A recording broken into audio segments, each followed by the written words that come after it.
Across the endless black of space, alien eyes glowed with predatory certainty. Earth would fall. Humanity was insignificant, unprepared, a species of fragile creatures clinging to a pale world. But somewhere in the chaos of war machines and burning satellites, a human moved, not with weapons of mass destruction, but with intuition, courage, and a defiance that no calculation could foresee. Each heartbeat on that planet was a drum of rebellion, each decision a spark against annihilation. The galaxy thought it had all the power, but humans had something it could never understand: unyielding audacity. Could the smallest spark of human courage ignite a war that the stars themselves would remember? Not really. Cities hummed, oceans shifted, forests whispered in the wind, but for most of humanity, the universe was something distant, abstract, and untouchable. That's why Marcus Vail never imagined the stars would demand his attention. He lived in the industrial sprawl of Neo-Chicago, a city rebuilt from old ruins after decades of climate upheaval. Every morning he walked through streets of glass towers and rusted transport rails, coffee in hand, earbuds buzzing with static-filled news feeds, unaware that above him, the galaxy's attention had already turned toward Earth. Marcus wasn't a soldier, a genius, or even a leader. He was an engineer, a builder of machines no one truly noticed, the kind of person whose hands left marks in steel and circuits while the world moved on. Yet, even in his routine, he carried a restlessness, a spark of curiosity that drove him to study things that didn't belong on any syllabus. Satellites, deep space probes, old military schematics, fragments of knowledge he collected quietly, as if preparing for something no one else could see coming. Life had a rhythm: work, sleep, eat, repeat. His apartment overlooked the decaying industrial district, where the neon glow met rusted towers. Sometimes at night, he'd climb to the rooftop and stare at the stars, imagining worlds he'd never touch. It was calming, almost meditative, until the night the satellites began disappearing. It started subtly. Unexplained outages, a few satellites vanishing from tracking logs, data corrupted in ways engineers couldn't explain. Rumors spread in hushed tones across the internet, strange transmissions, fleets in uncharted space, whispers of alien eyes observing humanity. Most dismissed them, but Marcus didn't. He felt it in his bones. The calm, ordinary world he knew was about to end. And yet, he didn't panic. He was quietly thrilled, sensing that this wasn't just danger, it was a call. At work, he tinkered with drones and propulsion prototypes, blending mundane repairs with experiments no one else understood. Co-workers thought he was eccentric, obsessed, maybe even reckless. Marcus smiled at their judgment. They couldn't see the patterns he did, the signals hidden in normal telemetry, the faint irregularities that hinted at something greater approaching, something that didn't belong in any human calculation. Outside the city, life carried on in oblivion. Children laughed in parks, lovers held hands on skyscraper rooftops, and commuters hurried through neon-lit stations, completely unaware that the galaxy itself had set its gaze on their fragile planet. That ignorance was both comforting and terrifying. Marcus felt the weight of it. Humanity was blissfully blind, yet that blindness made them dangerously vulnerable. Foreshadowing the storm ahead, Marcus began building. Not weapons, at least not in the conventional sense. He worked on machines that could adapt, survive, and think creatively. Machines that could give humanity a chance when brute force wouldn't. Friends teased him for wasting time, for dreaming beyond human limits. But Marcus didn't dream. He prepared. The quiet engineer was becoming something more than ordinary. Humanity's first line of defense, a spark of ingenuity in a galaxy that had already decided to crush them. As night fell over Neo-Chicago, neon lights reflecting on rain-slicked streets, Marcus stared at the sky again. Stars burned in silence, indifferent yet magnificent. Somewhere beyond them, alien fleets moved with cold precision, calculating humanity's extinction. Yet despite the looming threat, he felt an electric certainty. The universe was testing humans, but it had underestimated them, underestimated him. He didn't know the scale of what was coming, nor the horrors that would follow. He only knew one truth: Earth would not surrender quietly. And he, quiet, unassuming Marcus Vale, would be the first to ensure that defiance was not just a hope, but a reality. The ordinary life of an engineer, a life of small routines and unnoticed brilliance, was ending. And in its place, something extraordinary was about to begin. The first strike came without warning. A flash of light streaked across Earth's upper atmosphere, satellites exploding in arcs of fire, scattering debris that rained down across cities like molten rain. Government scrambled, but no one had a plan. No one, that is, except Marcus Vale. From his workshop deep beneath Neo-Chicago, he had already anticipated this. Sensors he had modified and networks he had quietly patched together began feeding him real-time readings of the incoming fleets. Alien ships, towering monoliths of blackened alloy and humming energy, stretched across the sky like living shadows, their movements precise, calculated, and utterly merciless. Earth had no fleet to counter them. No weapons of war capable of striking deep into space. And yet, Marcus did not panic. He coordinated a small team of engineers, scientists, and civilian pilots, people who had been quietly preparing for just such a nightmare. Using repurposed satellites, stealth drones, and improvised electromagnetic projectors, they created traps in orbit. Marcus's ingenuity was human ingenuity distilled. Every piece of scrap, every abandoned satellite, every overlooked industrial resource became a tool of survival. The first engagement was brutal. Alien scout vessels descended toward the Atlantic, deploying energy beams that vaporized coastal infrastructure in seconds. Marcus's drones intercepted, not with brute force but with strategy. They guided solar reflective panels into paths that refracted the alien weapons, turning precision into chaos. Ships misfired, colliding with each other, their weapons misaligned. Humanity had no power, but it had something far stranger: the ability to think creatively under pressure. As the fleets adjusted, Earth's population began to mobilize. Factories repurposed themselves overnight, producing defensive drones, missile swarms, and electromagnetic pulse cannons. Civilians with nothing but ingenuity joined engineers, forming decentralized command networks that no alien intelligence could easily predict. Marcus watched, a mix of awe and exhaustion in his eyes, as ordinary humans became extraordinary. Yet the aliens were patient hunters. They learned, adapted, and tightened their grip. Entire cities were threatened, and conventional defenses failed. Humanity was running out of time. That was when Marcus unveiled the centerpiece of his plan: adaptive AI warcraft, machines capable of anticipating alien maneuvers in ways even Marcus could not fully predict. Built from salvaged satellites and re-engineered fighter frames, these autonomous units moved like coordinated swarms, striking with surgical precision while remaining unpredictable. The first test was catastrophic and spectacular. An alien dreadnought descended over the Pacific, a vessel larger than any Earth city, bristling with destructive energy cannons.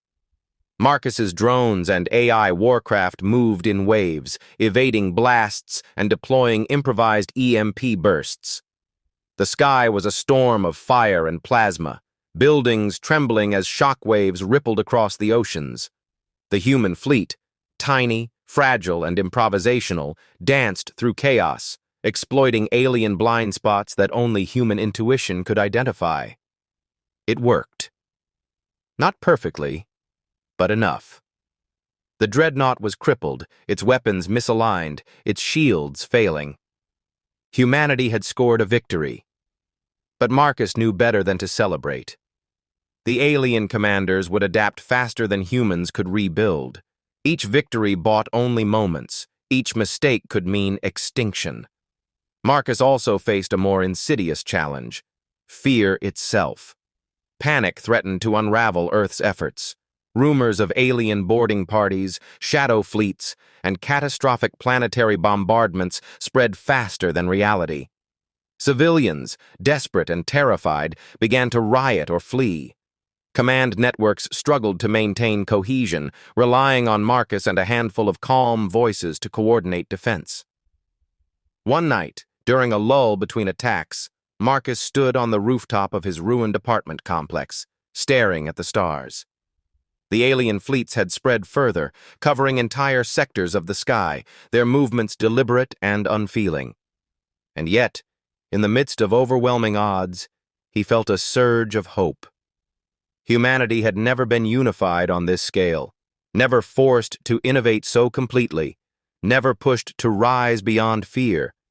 Every drone, every modified ship, every civilian fighter represented not just survival, but defiance. And then came the message. Not from Earth, but from space. An encrypted alien transmission intercepted by Marcus's makeshift communications network. It was a warning, cloaked in arrogance and precision.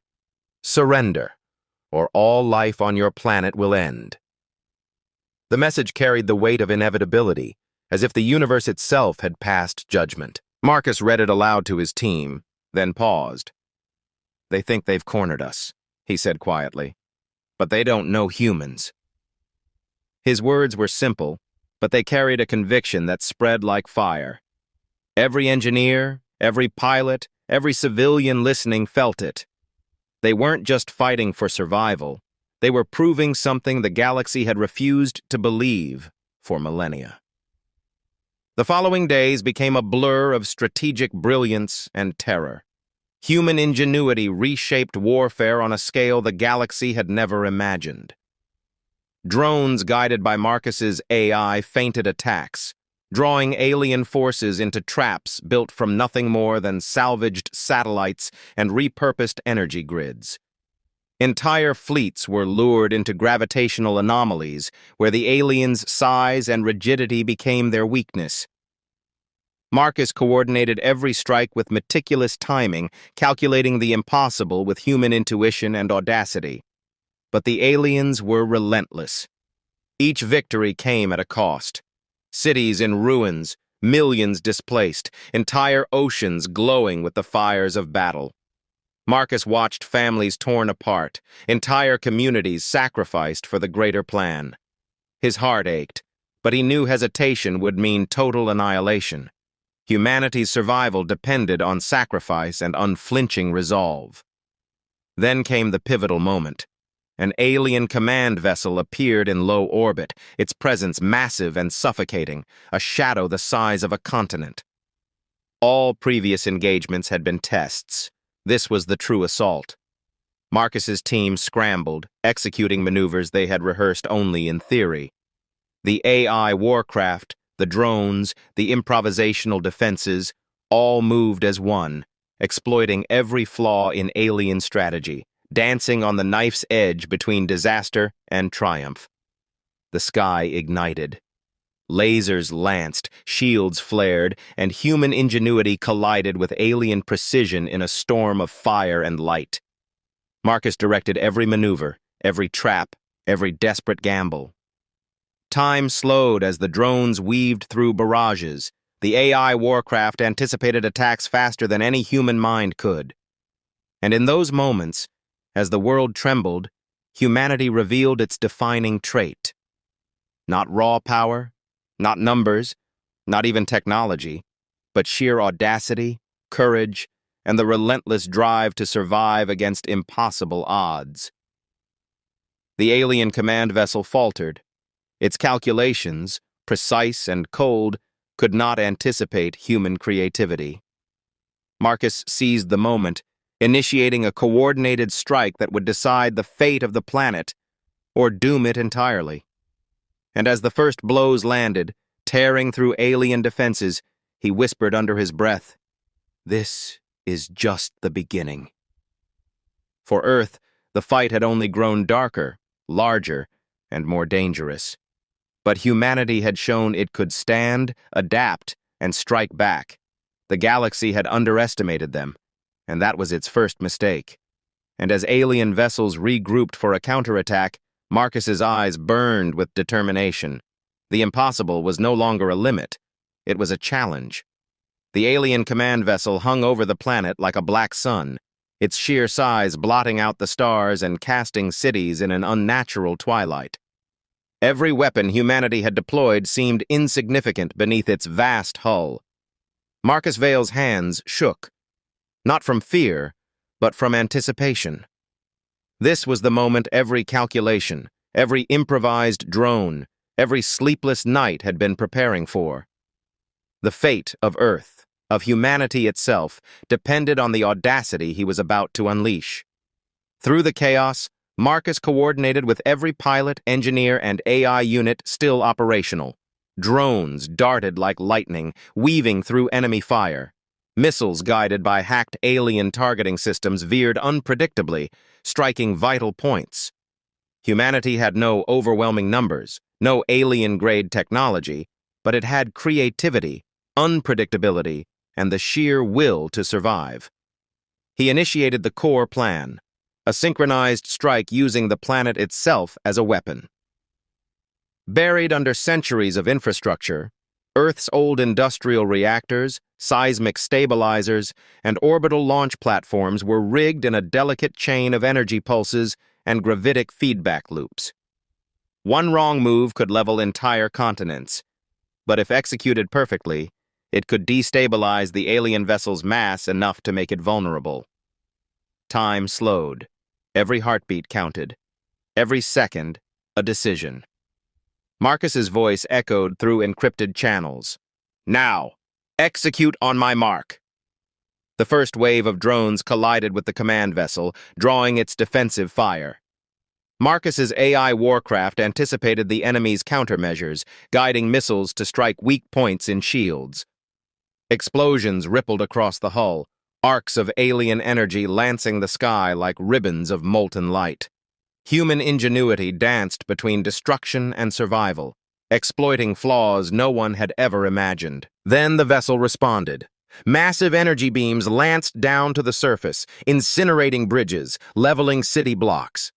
Panic surged, screams filled comms channels, and even Marcus felt the weight of inevitability pressing down. Yet amidst the chaos, he saw the human spirit burn brighter than any laser. Pilots guided refugees to safety mid-combat. Engineers repaired critical systems under fire. Civilians activated improvised EMP devices that crippled sections of the alien ship. Every action, desperate or brilliant, reinforced one undeniable truth: humans would not yield. Marcus triggered the final phase, the planetary chain reaction. Energy surged from reactors, guided by orbital platforms into focused bursts that lanced the alien vessel. The ship shuddered, its shields flickering, engines straining. It was a living machine, immense and precise, now faltering under the unexpected, chaotic genius of humanity. From his vantage point, Marcus could see every calculated gamble come to fruition. The vessel's hull cracked, panels collapsing in molten arcs. Drones and AI warcraft swarmed through the fissures, delivering concentrated strikes that tore into core systems. The alien commanders had underestimated Earth, underestimated humans, and yet victory was not guaranteed. The vessel began to collapse toward the planet, its immense weight threatening to devastate cities below. Marcus calculated, risked, and improvised in real time. He ordered gravitational counterbursts from orbital platforms to redirect the vessel's fall. Humanity's ingenuity and audacity converged in a single impossible maneuver. The alien command vessel crashed, not on populated lands, but into the uninhabited deep ocean, sending a tsunami of energy into the void, a warning and a testament. Silence followed, a deafening, almost sacred pause.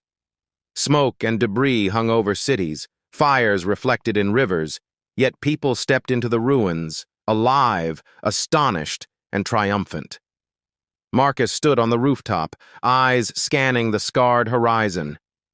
Humanity had survived. They had fought against an enemy whose technology dwarfed their own, defied a galaxy that had written them off, and emerged not just alive, but victorious. In the aftermath, Marcus felt the emotional weight of what had occurred. Millions had been displaced, infrastructure destroyed, lives irrevocably changed. Yet in that chaos, hope blazed brighter than ever. Humanity had proved something undeniable. Courage, ingenuity, and sheer determination could challenge even the mightiest forces of the universe. And as the survivors looked up at the stars, battered but unbowed, one question lingered in every mind. If humans could do this once, defy extinction against impossible odds, what might they achieve next? The galaxy had underestimated them, but never again. The fires had begun to die, leaving behind smoke that curled lazily into a sky still scarred with streaks of alien fire. Cities were shattered, bridges twisted, and oceans churned with the remnants of the alien command vessel. Yet amidst the devastation, humanity stood. Survivors emerged from shelters and rubble, blinking into the light of a world that had tested them in ways no one could have imagined. They were tired, battered, and broken, but unbowed. Marcus Vale moved through the streets, not as a hero seeking recognition, but as a witness to the extraordinary spirit of his species. Children played amidst the ruins, laughing despite the echoes of destruction. Engineers and scientists repaired infrastructure with salvaged materials, improvising solutions in real time. Civilians offered food, water, and care to those in need, their actions small but profoundly human. Every gesture, every improvised repair, every helping hand was a testament to resilience. Humanity had endured a threat that could have erased them, and they had endured it together.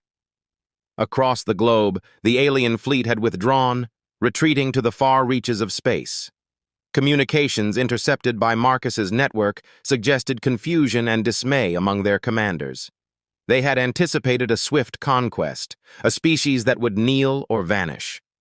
Instead, they found resistance, strategy, and audacity that no calculations could predict. Humanity had not only survived, it had defied expectations on a galactic scale. The aftermath was not without reflection. Governments and civilians alike grappled with the scale of the sacrifices made. Lives lost, cities destroyed, and ecosystems scarred reminded everyone of the cost of defiance. Yet in these losses, there was also triumph. Proof that ingenuity, courage, and determination could challenge forces far beyond human comprehension. Marcus often paused on rooftops, staring at the stars, feeling a quiet pride in what they had achieved. Humanity had stood against annihilation and emerged not as victims, but as authors of their own fate. News feeds, once filled with panic and speculation, now broadcast stories of heroism and ingenuity. Pilots who had guided civilians through firestorms, engineers who had rerouted failing power grids, AI units that had adapted in ways even Marcus could not anticipate, all became symbols of a species that refused to be broken. Across continents, humans shared tales of bravery, reminding each other that even ordinary people could achieve extraordinary feats when pressed to their limits. In the weeks that followed, humanity began to rebuild, not merely infrastructure, but confidence, trust, and unity. The scars of battle served as reminders, but also as lessons. Strategies, technologies, and ideas developed under crisis were codified for future generations, ensuring that Earth would never again be caught unprepared. Marcus worked tirelessly with teams around the globe, refining AI systems, improving early warning networks, and sharing knowledge once hoarded by governments or corporations. Humanity's ingenuity was no longer hidden. It was celebrated, harnessed, and shared. And yet the greatest impact was not technological or strategic. It was emotional. Humans had glimpsed their own potential and realized that courage and audacity were as powerful as any weapon. They had learned that survival was not just about strength, but about collaboration, creativity, and the unbreakable will to protect one another. Children would grow up hearing stories not only of alien threat, but of the humans who faced impossible odds and refused to yield. That legacy would outlast every building, every ship, and every scar left by war. From the ruins of Neo-Chicago to the rebuilt districts of Tokyo and Cape Town, Marcus observed a quiet determination. The spark that had saved humanity was alive and growing. People looked at the stars differently now, not with fear, but with a newfound confidence. The galaxy might challenge them again, but humans had proven they could respond. Every hand that repaired a home, every mind that developed new technology, every soul that reached out to another in kindness became part of a narrative larger than themselves. Humanity had survived, and in surviving, it had inspired awe.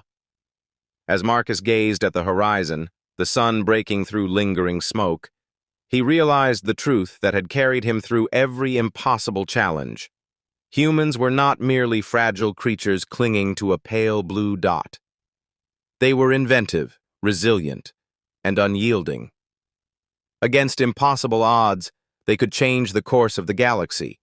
And now the galaxy would remember. The war had ended, but the story of humanity's courage had only begun. A species once underestimated had shown that when survival demanded ingenuity, audacity, and unity, humans would rise, not quietly, not humbly, but brilliantly. The stars had tested them. Humanity had answered. And in the silence of that victory, one question lingered among the survivors.